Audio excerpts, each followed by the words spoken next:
வேதம் சொல்லுகிறது, இந்த உலகத்தில் எங்கெல்லாம் என்னை பற்றி பிரசங்கிக்கப்படுமோ அங்கெல்லாம் இவளை பற்றி என்ன செய்யப்படும். அப்படி என்றால் இந்த 14ஆம் அதிகாரத்தில்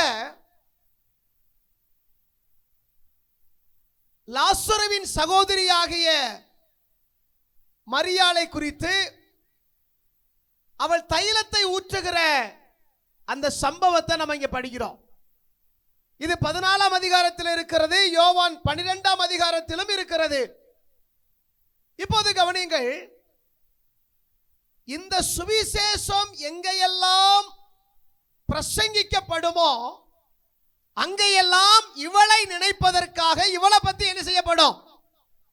அப்படி என்றால் இறைவனோடு இறை வார்த்தையோடு மரியாள் இணைக்கப்படுகிறதை இந்த வசனம் போதிக்கிறது.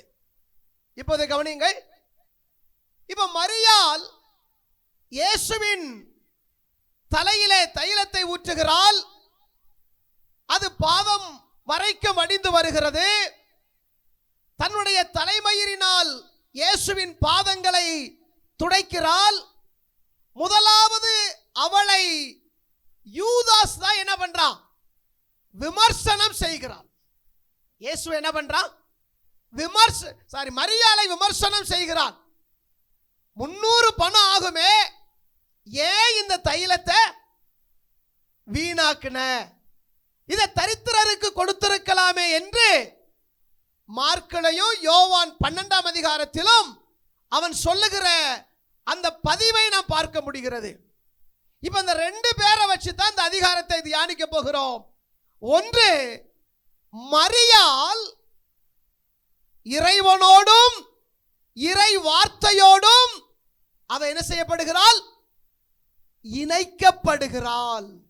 என்ன பத்தி எங்கெல்லாம் பேசுறீங்களோ அங்கெல்லாம் யாரை பத்தி பேசுங்க. இன்றைக்கும் இலங்கையில மட்டுமல்ல, இதர பல தேசங்களிலே ஏதோ ஒரு மூலையில இந்த மரியாளுடைய செய்கைகள் என்ன செய்யப்படும், சபையில பிரசங்கிக்கப்படும். அப்படி என்றால் இறைவனோடு இயேசுவோடு இணைக்கப்பட்ட மரியாளும் யூதாஸ் தனக்கான இடத்தை அதை என்ன பண்ணாங்க, இழந்து போனான். யூதாஸ் என்றால் துதி செலுத்துகிறவன் என்று அர்த்தம். ஆனால் துதி செலுத்த வேண்டிய நபர் தூக்கு கயிற்றுக்கு முன்னால் நின்று கொண்டிருக்கிறான். அவன் தனக்கான இடத்தை, தனக்கான அப்போஸ்தல பட்டத்தை இழந்து போனவனுக்கு அடையாளம். அப்படி என்றால் இந்த காலை நேரத்தில் ஆண்டவர் நமக்கு முன்பதாக வைக்கிற ஒரு கேள்வி என்னவென்றால், இயேசுவோடு இணைக்கப்பட்ட மரியாளை போல இருக்கிறீர்களா, அல்லது தனக்கான இடத்தை இழந்து போன யூதாஸை போல? ஹலோ, நிறைய பேர் நினைக்கிறோம் யூதாஸே முடிஞ்சிட்டா, எங்கேயோ இருக்கிறான் என்று. இல்லை இல்லை இல்லை இல்லை, அந்த யூதாஸ் மடிந்து போனாலும் இன்றைக்கும் கிறிஸ்தவ சபைகளுக்குள்ளே, கிறிஸ்தவ மார்க்கத்திற்குள்ளே அந்த யூதாஸினுடைய ஆவி என்ன பண்ணிட்டு தான் இருக்குது. நான் உங்களுக்கு விலைக்கு சொல்ல போறேன். அப்ப இழந்து போகிற யூதாஸாக அல்ல, இயேசுவோடு இணைக்கப்பட்ட மரியாள்களாக நாம் இருக்க வேண்டும். அல்லேலூயா. நமக்கான ஆசீர்வாதத்தை நம்ம என்ன பண்ணிடக்கூடாது, இழந்து போயிடக்கூடாது. நமக்கான நன்மைகளை இழந்து போயிடக்கூடாது. இப்போது கவனிங்கள், மரியாள் இந்த அதிகாரத்தில் பைபிள் பாருங்கள்லாம், மார்க் 14ஆம் அதிகாரம் 3ஆம் வசனத்தை கவனிங்கள். அவர் பெத்தானியாவில் குஷ்டரோகியாயிருந்த ஆ, சீமோன் வீட்டிலே போஜன இங்க பந்தி பாருங்க 14ஆம் அதிகாரத்துல சீமோன் வீடு என்று எழுதப்பட்டிருக்கிறது. யோவானிலே மரியாள், மார்த்தாள், லாசரு வீடு என்று எழுதப்பட்டிருக்கிறது. ஒன்னும் நம்ம குழப்பிக்க வேண்டாம். மரியாளுடைய தகப்பன் தான் யாருங்க? இந்த சீமோன். இவன் குஷ்டரோகியாக இருந்தான். இயேசு இவனை சுகமாக்கினார். அதற்கு நன்றி செலுத்துகிற விதமாக இயேசுவுக்கு என்ன பண்றாங்க? விடுதலை கொடுத்த ஆண்டவருக்கு இரவிலே ஒரு விருந்து கொடுக்கிறார்கள். அந்த விருந்திலே நடைபெறுகிற சம்பவம் தான் இந்த சம்பவம். இப்போது மரியாள் தேவனோடு இணைக்கப்படுகிறாள். யூதாஸ் தனக்கான இடத்தை, அப்ப ஆண்டவரோடு நாம் இணைக்கப்பட வேண்டும் என்றால், ஆண்டவருடைய வார்த்தையோடு இணைக்கப்பட வேண்டும் என்றால், நாம் ஒவ்வொருவரும் மரியாளை போல செயல்பட வேண்டும். அல்லேலூயா.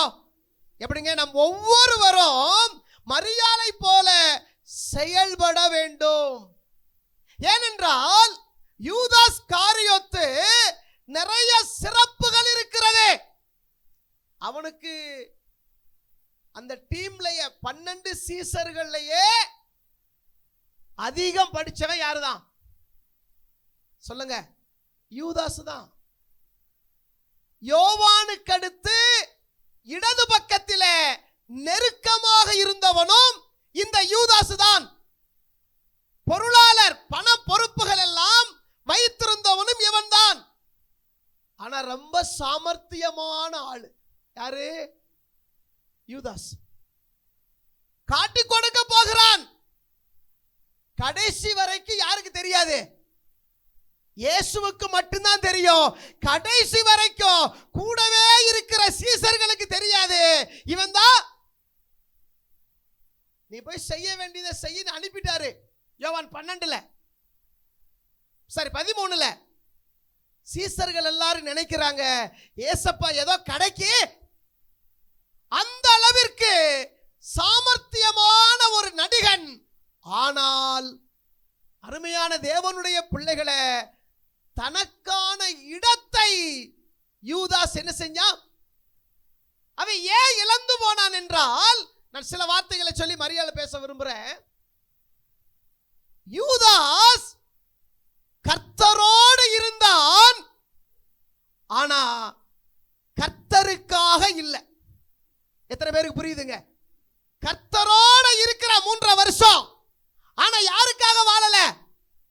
அப்படி என்றால் அருமையானவர்களே, கர்த்தரோடு இருந்தும் கர்த்தருக்காக வாழாத ஒவ்வொருவரும் தனக்கான இடத்தை இழந்து போகக்கூடிய யூதாஸ்களாகவே இருக்கிறார்கள். கொஞ்சம் கவனிங்க, கொஞ்சம் கவனிங்க. யூதாஸ் பல வழிகளிலே ஆண்டவர் அவனை எச்சரிக்கிறார். யோவான் 13ஆம் அதிகாரத்திலே கால்களை கழுவிக்கொண்டே ஆண்டவர் சொல்றாரு, உங்கள ஒருத்தன் என்ன செய்ய போற? மறைமுகமா சொல்றாரு. எல்லாரும் சுத்தமுள்ளவர்கள் அல்ல, மறைமுகமா சொல்றாரு. ஆவியிலே கலங்கி போய் சொல்லுகிறார். பழைய ஏற்பாட்டு வசனத்தை நினைவு கூர்ந்து சொல்றாரு. ஆனா எப்படி சொன்னாலும் அவனுக்குள்ள எந்த விதமான மாற்றமுமே இல்லை. அவன் இருதயம் எப்படி இருக்குங்க? கடினமாக இருக்கிறது. இன்னைக்கு சில பேர் இருக்காங்கல்ல, நீங்க தமிழ்ல விளக்கம் கொடுத்து பேசுங்க, எபிரேய மொழியில விளக்கம் கொடுத்து எப்படி வேண்டாலும் பேசுப்பா, நான் இப்படித்தான் இருப்பேன், யாருக்காகவும் என்ன செய்ய முடியாது. கர்த்தருக்காக வாழாதவர்கள், கடின இருதயமுடையவர்கள், அவர்களும் தங்களுக்கான இடத்தை என்ன செய்யக்கூடியவர்கள். இப்ப இந்த அம்மா தைலத்தை ஊத்துறாங்க. தைலம் காசை ஊத்துறோன்னு அவனுக்கு சொல்றான். இது எவ்வளவு பணம் வரும் சொல்லுங்க? 300 பணம். நான் இதை விலைக்கு சொல்றேன். தைலத்தோட மதிப்பு அவனுக்கு தெரியுது. என்னங்க? தைலத்தோட மதிப்பு எவ்வளவு என்று தெரிகிறது. ஆனால் அங்கே அமர்ந்திருக்கிற தலைவனுடைய மதிப்பு தெரியாத ஒவ்வொருத்தரும் யாருதான்? அருமையான தேவனுடைய பிள்ளைகளை, நம்ம கர்த்தருக்காக வாழணும். கர்த்தர் எந்த வழியில சொன்னாலும், யாரை கொண்டு சொன்னாலும் அந்த வார்த்தைக்கு கீழ்ப்படியக்கூடியவர்களாக இருக்க வேண்டும். அல்லேலூயா. அப்பதான் தேவனோடு இணைக்கப்பட முடியும். தேவனோடு இணைக்கப்பட முடியும். இப்போது கவனிங்கள், 14ஆம் அதிகாரத்தை கவனிங்கள், 3ஆம் வசனம். அவர் பெத்தானியாவில் குஷ்டரோகியாய் இருந்த சீமோன் வீட்டிலே போஜன பந்தி இருக்கையில் ஒரு ஸ்திரீ விலையேற பெற்ற நலதம் என்னும் உத்தம தைலமுள்ள வெள்ளைக்கல் பரணியை கொண்டு வந்து அதை உடைத்து.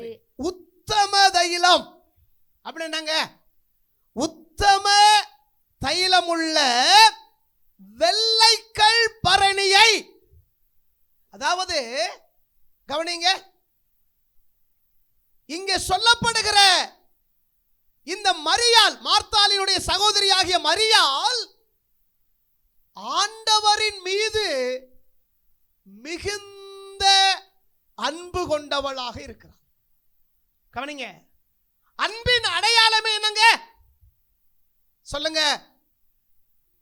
ஒருத்தரை நேசிக்கிறோம் அப்படின்னா அதுக்கு அடையாளம் என்ன?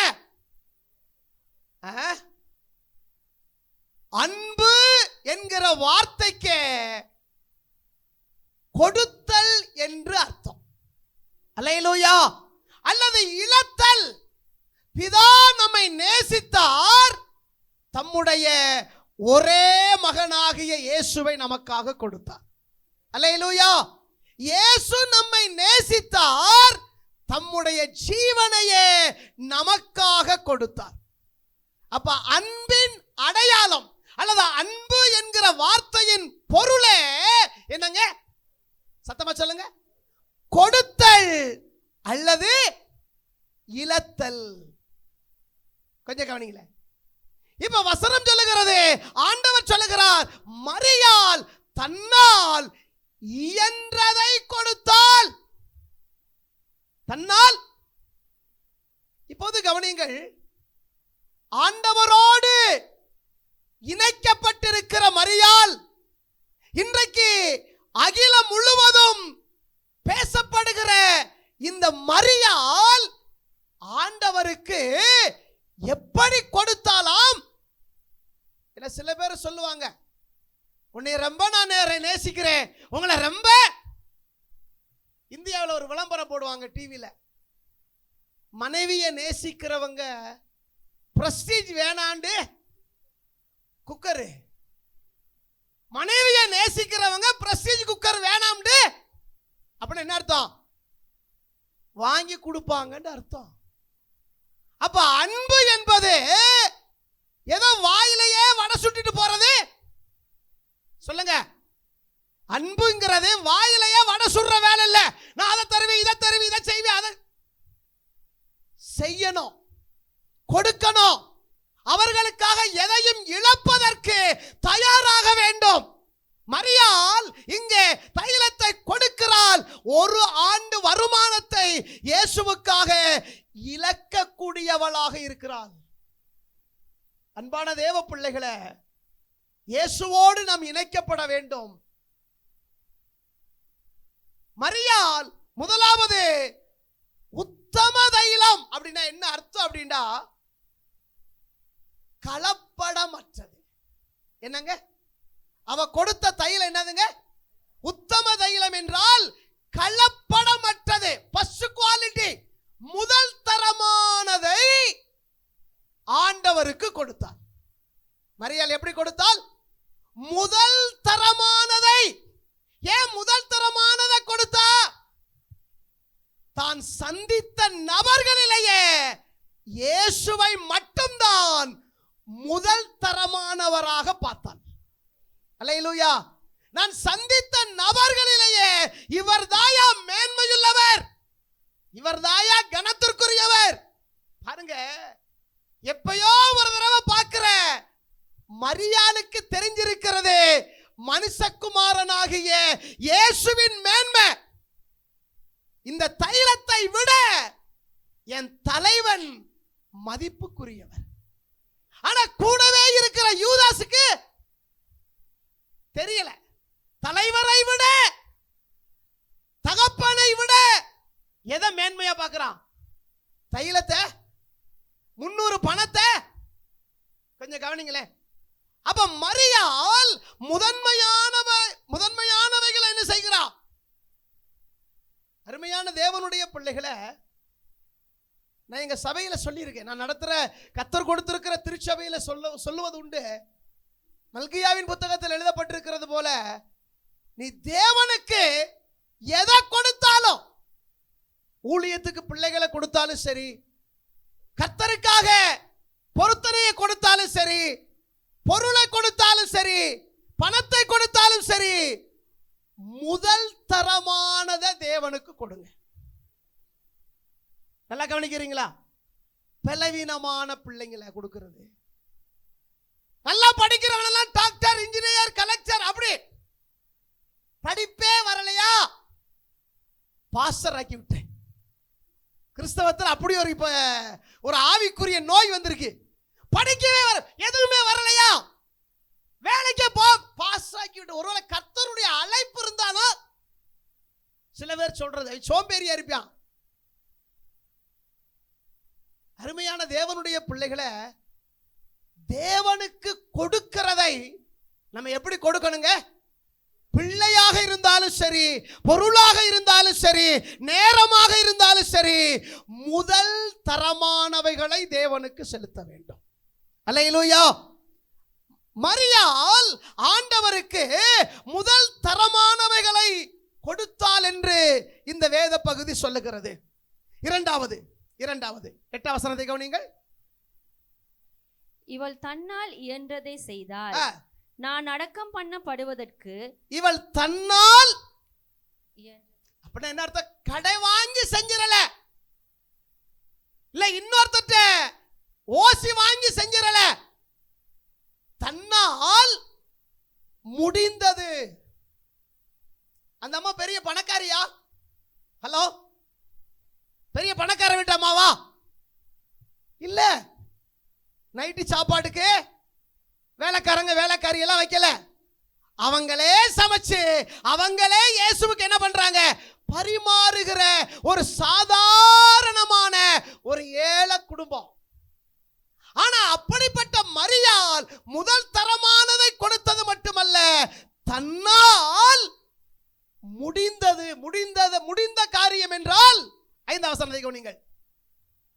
இதை 300 பணத்துக்கு அதிகமான கிரயத்துக்கு விற்று தரித்திரத்துக்கு கொடுத்திருக்கலாமே என்று சொல்லி, இந்த தைலத்தோட மதிப்பு எவ்வளவாங்க? 300 பணம். இத ERV என்கிற மொழிபெயர்ப்பில் எழுதப்பட்டிருக்கிறது. ஓராண்டு வருமானத்திற்குரிய அல்லது ஓராண்டு செலவு செய்வதற்கு சமமான பொருளாக இருக்கிறது. அப்ப ஆண்டவருடைய தலையில அவ ஊற்றிய தைலத்தோட மதிப்பு என்னங்க? முழு வருடத்தினுடைய செலவு அல்லது சம்பளம். கொஞ்சம் கவனிங்க. அப்ப ஓராண்டு வருமானத்திற்குரிய அத்தனையும் ஆண்டவருடைய பாதப்படியில இறக்கி வைக்கிறாள் என்றால், அவ எந்த அளவுக்கு தேவனை நேசிச்சிருப்பான்னு பாருங்க. எந்த அளவுக்கு தேவனை நேசித்திருப்பாள். அவ முடிந்ததை கொடுத்தால், முதல் தரமானதை கொடுத்தால், முழு ஆண்டு வருமானத்திற்கு இணையானதை கொடுத்தாள். 6ஆம் வசனத்தை கவனிங்கள். இயேசு அவர்களை நோக்கி அவளை விட்டு விடுங்கள். அவளை விட்டுருங்கப்பா. ஏன் அவர்களை அவளை தொந்தரவு பண்ணாதீங்கப்பா. என்னிடத்தில் நற்கிரியை என்னங்க செய்திருக்கிறாள். ஆண்டவர் சொல்றாரு, அவள் என்னிடத்தில் நற்கிரியை செய்திருக்கிறாள். என்னிடத்தில் நற்கிரி, அந்த வார்த்தையை கவனிங்க. என்னிடத்தில் நற்கிரியை. நல்லா கவனிக்கிறீங்களா? இத ஈயர் எழுதப்பட்டிருக்கிறது, எனக்காக செய்தார். இதை யாருக்காக செஞ்சா அப்படின்னா என்ன அர்த்தம்டா? இவள் முதல் தரமானதை செய்தது மட்டுமல்ல, தேவனை முன்னிறுத்தி. நான் இதை யாருக்கு செய்யறேன்? ஒரு மனுஷனுக்கு செய்யல. நல்லா கவனிங்க. ஒரு ஊழியருக்கு செய்யல. நான் இதை யாருக்கு கொடுக்கிறேன் என்றால் தேவனுக்கு கொடுக்கிறேன். அவரை முன்னிறுத்தி. சுய விளம்பரத்துக்காக அவ செய்யல. அனனியா சப்பீராளை போல சுய விளம்பரத்துக்காக செய்யல, அல்லது தன்னை அடையாளப்படுத்துவதற்காக செய்யல. அங்கே எழுதப்பட்டிருக்கிறது, ஆண்டவரே சொல்றார் பாருங்க, 8ஆம் வசனம். இவள் தன்னால் இயன்றதை செய்தால் நான் அடக்கம் பண்ணுவதற்கு எத்தனமாக நான் அடக்கம் பண்ணப்படுவதற்கு எத்தனமாக. அப்ப இது யார அடையாளப்படுத்தி செய்றா? தன்னை அடையாளப்படுத்துவதற்கு அல்ல. தன்னை மற்றவங்க புகழ்ந்து பேசணும், சபையில மேன்மையா பேசணும் அப்படிங்கிறதுக்காக அவ செய்யல. ஆண்டவரை முன்னிறுத்தி, நான் தேவனுக்காக இதை செய்கிறேன். அல்லேலூயா. அப்படி என்றால் அருமையான தேவனுடைய பிள்ளைகளே, அதைத்தான் பவுலடிகளார் சொல்லுகிறார் 1 கொரிந்தியர் 10:31, புசித்தாலும் குடித்தாலும் எதை செய்தாலும் கர்த்தரின் மகிமைக்கென்றே செய்யுங்கள். அல்லேலூயா. நம்முடைய சுய மகிமைக்காக அல்ல. மரியாள் இன்றைக்கு தேவனோடு இணைக்கப்பட்டிருக்கிறாள், தேவனோடு பேசப்படுகிறாள் என்றால் அதற்கு காரணம் அவ ஆண்டவரை முன்னிறுத்தி அந்த காரியத்தை செய்யக்கூடியவளாக இருக்கிறார். ஒரு நாள் நம்முடைய பெயர் பிரஸ்தாபத்துக்காக எதை என்ன செய்யக்கூடாது? அப்போஸ்தலர் 3ஆம் அதிகாரத்திலே ஒரு பிறவி சப்பானி சுகமாகிறான். பேதுரு யோவானும் இயேசுவின் நாமத்தில் அவனை எழுப்புகிற போது எல்லா ஜனங்களும் பேதுரு யோவானை பார்த்து நிக்கிறாங்க. அப்போஸ்தலர் 3:12 பேதுரு சொல்லுகிறார், இஸ்ரவேலரே, நீங்கள் எங்களை நோக்கி பார்க்கிறதென்ன? எங்க சுய பக்தியினாலாவது சுய சக்தியினாலாவது இவனை நடக்க பண்ணல, இயேசுவின் நாமமே இவனுக்கு அற்புத சுகத்தை தந்தது. அல்லேலூயா. அப்ப நம்முடைய ஒவ்வொரு செயலுக்கும் முன்னால நம்ம யாரை நிறுத்தணுங்க? சொல்லுங்க. நம்மளை இல்ல, இயேசுவை நிறுத்த வேண்டும். அவரை முன்னிறுத்தி ஒவ்வொரு காரியங்களை செய்கிறவர்கள் எவர்களோ அவர்கள் இயேசுவோடு, அவருடைய காரியங்களோடு, வார்த்தையோடு இணைக்கப்படக்கூடியவர்களாக இருக்கிறார்கள். அல்லேலூயா. அப்ப இங்க சொல்லப்படுகிற அருமையான சகோதரி மரியாள் என்பவள் முதல் தரமானதை கொடுக்கிறாள், முழு ஆண்டு வருமானத்தையும் கொடுக்கிறாள். இந்த செயலுக்கு தேவனை முன்னிறுத்தி அவருக்காக நான் இதை செய்றேன். மனுஷனுக்காக இல்ல, ஊழியருக்காக அல்ல, இன்னொருத்தருக்காக அல்ல. நான் யாருக்காக இதை செய்றேன்? சத்தமா சொல்லுங்க. தேவனுக்காக. நிறைவாக 3ஆம் வசனத்தை கவனியுங்கள். அவள் பெத்தானியாவில் குஷ்டரோகியாய் இருந்த சீமோன் வீட்டிலே போஜன பந்தி இருக்கையில் ஒரு ஸ்திரீ விலையேற பெற்ற நலதம் என்னும் உத்தம தைலம் உள்ள வெள்ளை கல் பரணியை கொண்டு வந்து அதை உடைத்து. இப்ப அந்த வார்த்தையை கவனிங்களேன். ஏறத்தாழ இது போல கொஞ்சம் கவனிங்களேன்.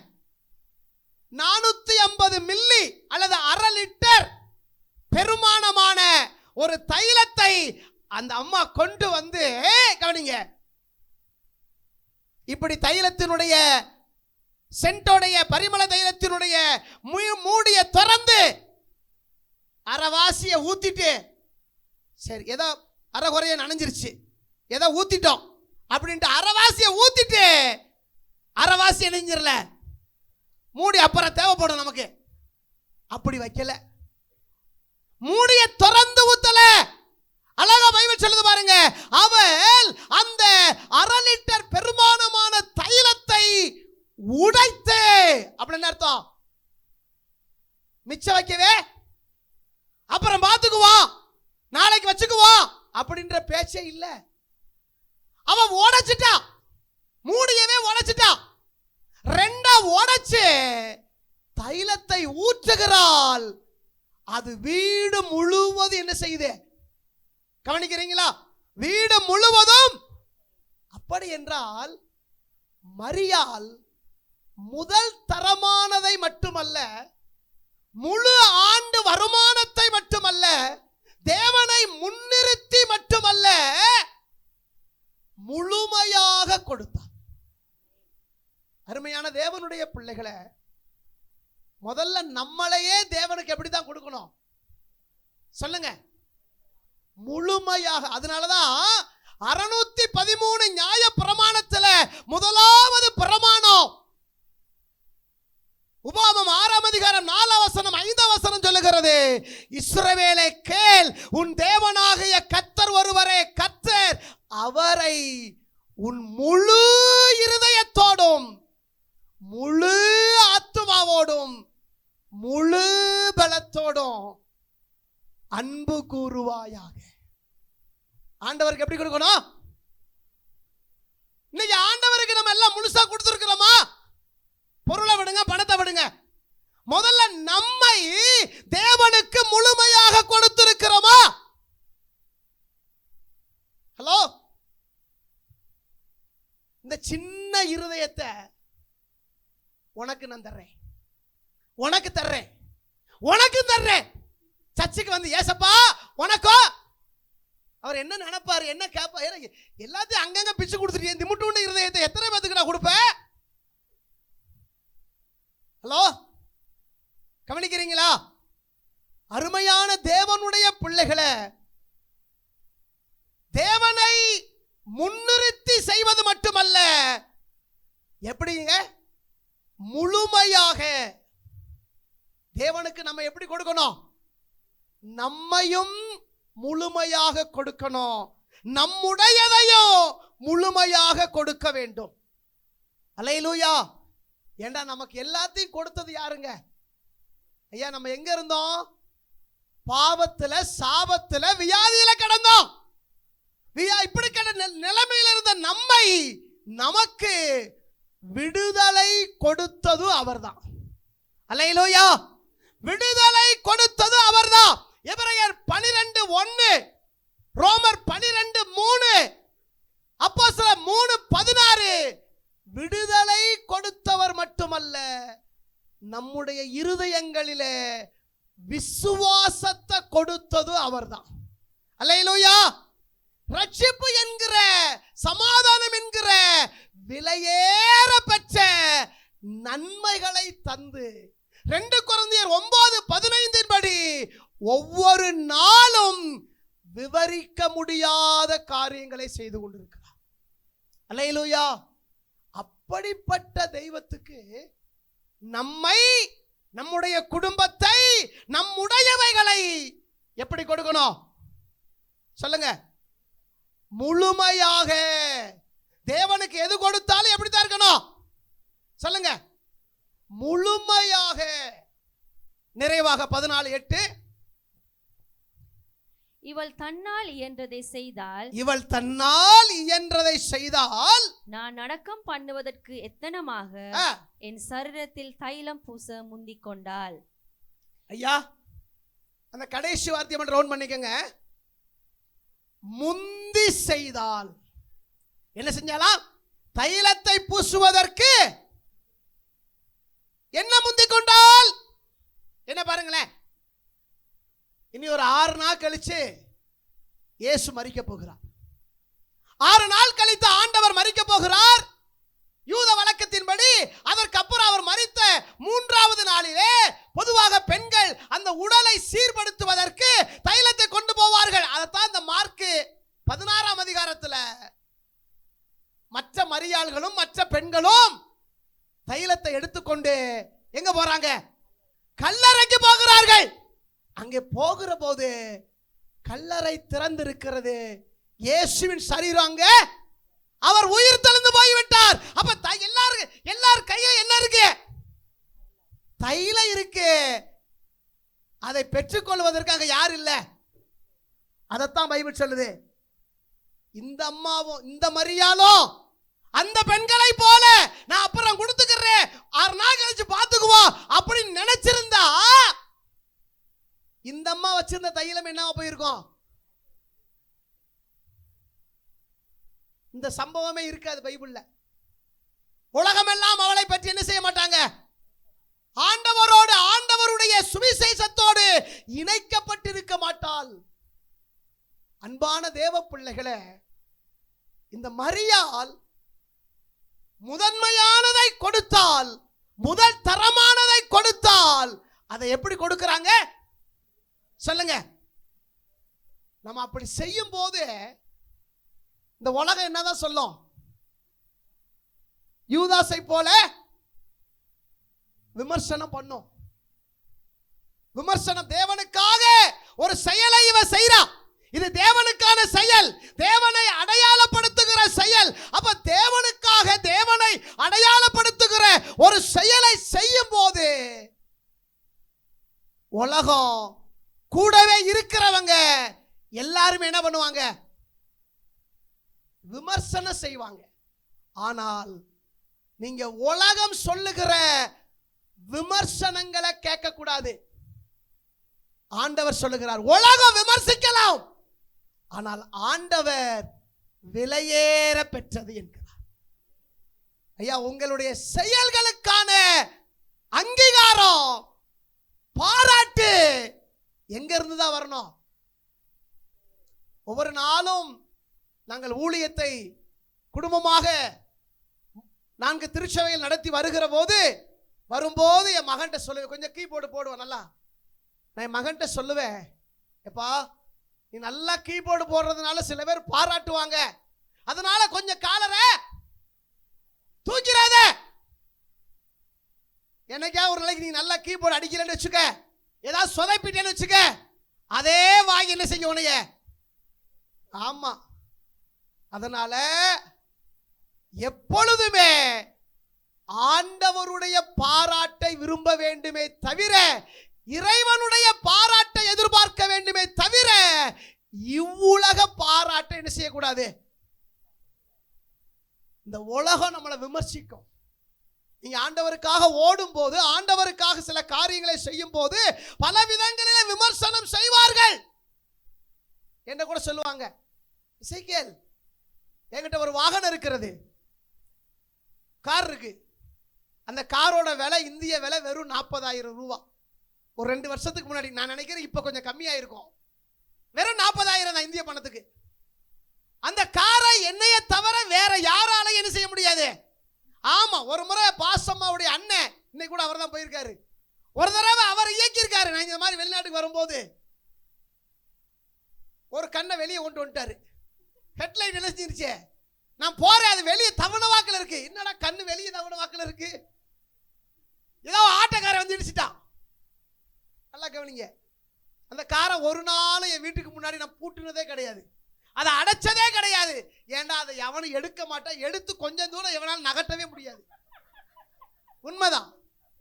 என்னுடைய நண்பர்கள் சொல்லுவார்கள், என்னுடைய உறவுகள் சொல்லுவார்கள், எப்பா இந்த காரை நீ மாற்றக்கூடாதப்பா.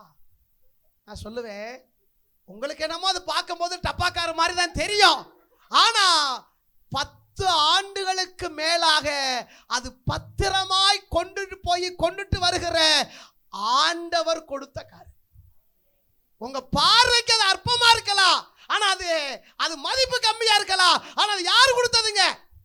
எங்க 40,000க்கு வாங்குறோமோ, 4 லட்சத்துக்கு வாங்குறோமோ, 40 லட்சத்துக்கு வாங்குறோமோங்க, எது முக்கியம்?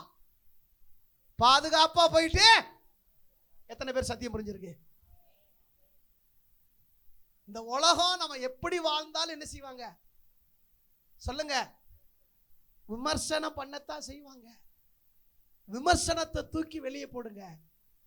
ஆண்டவர் சொல்றாரு, நீ என்னிடத்தில் விலையேற பெற்றதை செய்திருக்கிறாய். அல்லேலூயா. அன்பான தேவ பிள்ளைகளே, இந்த பகுதியில விமர்சித்தவன் தனக்கான இடத்தை, விமர்சித்த யூதாஸ் தனக்கான இடத்தை இழந்து போனான். விலையேற பெற்றதை தேவனுக்கு கொடுத்தவள் அவள் இழந்து போகிறவள் அல்ல, இயேசுவோடு இணைக்கப்பட்டவளாக இருக்கிறார். அல்லேலூயா. சுவிசேஷத்தோடு அவர் அழகா சொல்றார் பாருங்க, என்னை பத்தி எங்கெல்லாம் பேசுறீங்களோ அங்கெல்லாம் இவளை பத்தி என்ன செய்யுங்க. அருமையான தேவ பிள்ளைகளே, அப்படியானால் நீங்களும் நானும் நமக்கான இடத்தை இழந்து போகிற யூதாசுகளாக இருக்கக்கூடாது. அழிந்து போகிறவைகளின் மீது ஆசை வைத்து அவனுக்கான இடத்தை இழந்து போனது போல உங்களில் ஒருவரும் இழந்து போகாதிருங்கள். மரியாளை போல தேவனுக்கு எதை கொடுத்தாலும் எப்படி கொடுக்கணும்? முதல் தரமானத முழுமையாக. எத்தனை மணிக்கு ஆராதனை? 9 மணிக்கா? எத்தனை பேர் 9 மணிக்கு வந்தீங்க? சரி, ஒரு 1/4 மணி நேரம் கிரைஸ் இரக்கம் பாராட்டுவோம். 9:15 எத்தனை பேர் வந்துட்டீங்க? நான் காலையில பேசினேன், கர்த்தர் பேசினாரு ஆகாய் புத்தகத்தின் மூலமாக. கால தாமதம் கடவுளின் பார்வையில் தீட்டு. நல்லா கவனிச்சுக்கங்க ஐயா. நீங்கள் கால தாமதமாய் தேவனை தேடுகிற போது, கால தாமதமாய் கொடுக்கிற போது, கால தாமதம் செய்து நீங்கள் செய்கிற ஒவ்வொரு காரியமும் அது என்னவாகவே பார்க்கப்படுகிறதா? சத்தமா சொல்லுங்க. காலதாமதத்தோடு வருகிற வருகையும், காலதாமதத்தோடு வந்து ஆளாட குட்டியா 10:30 10:45 வந்து சோத்திரம் அல்லேலூயா ஆமென் அப்படின்னு பாடுற பாட்டும் போடுற காணிக்கையோ தேவ பார்வையில் என்னவா இருக்கா? தீட்டாக இருக்கு. அதனால நாளைக்கு பார்த்துக்குறோம், நாளை கழிச்சு பார்த்துக்குவோம் காரணம் சொல்லாதீங்க, கால தாமதம் செய்யாதீங்க. மரியாளை போல தேவனுக்கு எது செஞ்சாலும் முழுமையாக கொடுங்கள், முதல் தரமானதை கொடுங்கள். நிச்சயமாக தேவனோடு நாம் இணைக்கப்படுகிறோம்.